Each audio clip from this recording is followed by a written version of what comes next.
Hello दोस्तों, आज की रेसिपी में मैं आपको बताने जा रही हूँ शक्करपारे। गेहूं के आटे के बहुत ही हेल्दी से क्रिस्पी से शक्करपारे। ये देखिए बहुत ही हेल्दी हैं ये गेहूं के शक्करपारे, और इसे आप झटपट बनाकर रेडी भी कर सकते हैं। इसमें बहुत ज़्यादा टाइम की ज़रूरत नहीं लगती। दिवाली का टाइम नज़दीक आ गया है तो एक्स्ट्रा काम घर में वैसे भी बढ़ जाते हैं, तो ऐसे में समझ में नहीं आता कि हम ऐसी कौन सी चीज़ें बनाएं जो कि हमारी मिठाई का काम भी कर दें और दिवाली के स्पेशल मौके पर हम इन्हें बनाकर खा भी लें और खिला भी दें मेहमानों को। जो भी गेस्ट आए हमारे घर में, तो हमें बाहर से चीज़ों को लाने की ज़रूरत ना पड़े। हम घर में ही रखी मौजूद जो चीज़ें होती हैं उन्हीं से हम इसे बनाकर हेल्दी और स्वादिष्ट सा नाश्ता दे दें। हेलो दोस्तों, नमस्कार। आज ऋतु की रसोई में आपका बहुत स्वागत है। तो आज ऋतु की रसोई में हम बनाने जा रहे हैं गेहूं के आटे के बहुत ही हेल्दी से शक्करपारे।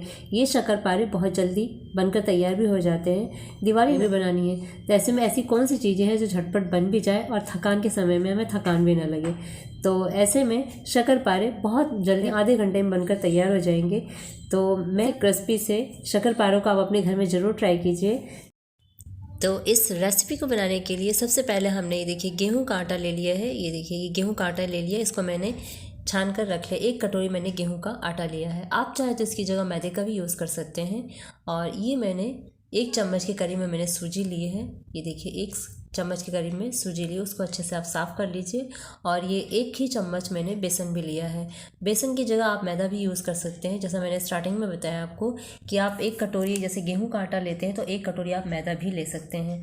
तो इस तरह से, और इसी जो कटोरी हमने गेहूं का आटा लिया है उसी कटोरी की आधी कटोरी के नाप हमें चीनी लेनी है।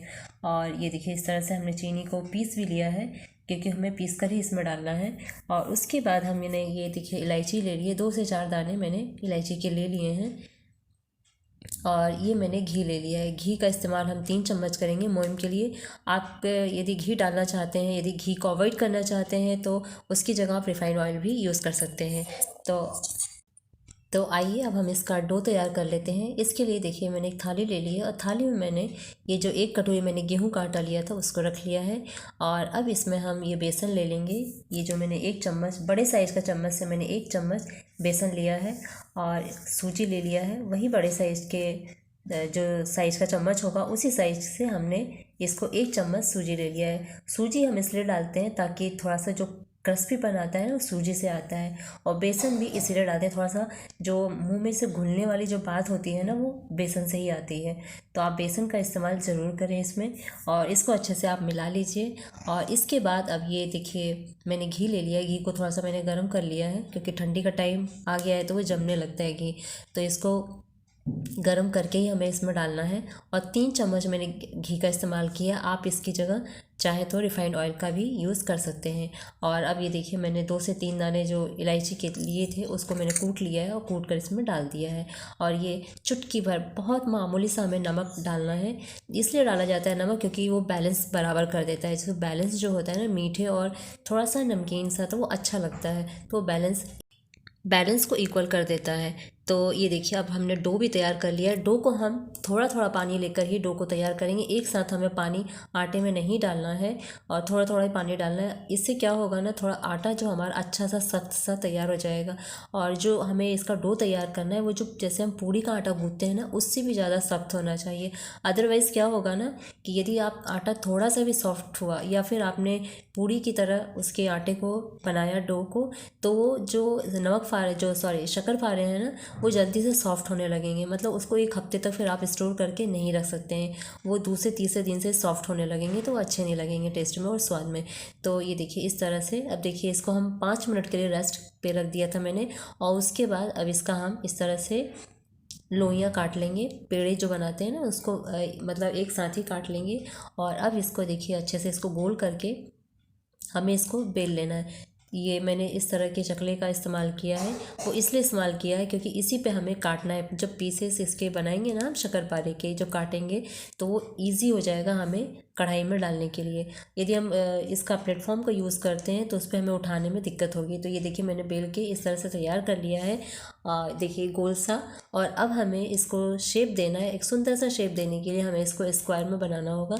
तो ये लेफ़्ट राइट और ऊपर और नीचे से चारों तरफ से हम इसको अच्छे से इस तरह से काट लेंगे।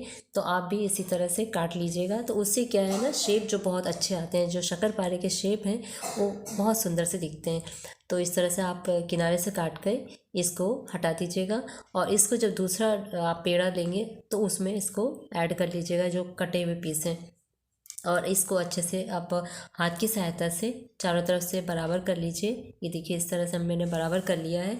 अब हम इसको चाकू से अच्छे से इसको काट लेंगे छोटे छोटे पीस। हमें बहुत ज़्यादा बड़े नहीं करने शक्करपारों को, छोटा छोटा पीस करना है। उससे कि देखने में शक्करपारे ना बहुत सुंदर से दिखते हैं और बिल्कुल एकदम मार्केट जैसे लगेंगे।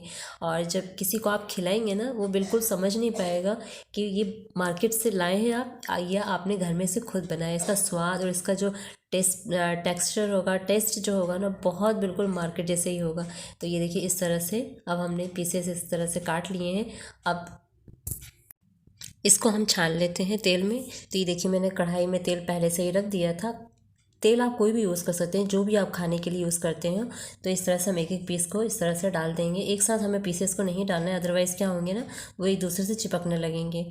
तो इस तरह से हमने ये देखिए डाल दिया है। और गैस की फ्लेम को स्लो करके रखिएगा।